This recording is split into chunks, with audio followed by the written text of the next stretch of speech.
وقال فرعون ذروني أقتل موسى وليدع ربه إني يخاف أن يبدل دينكم أو أن يظهر في الأرض الفساد.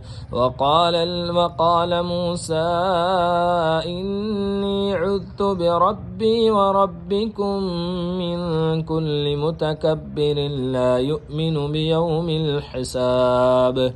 وقال رجل مؤمن من آل فرعون يكتم إيمانه أتقتلون رجلا أن يقول ربي الله وقد جاءكم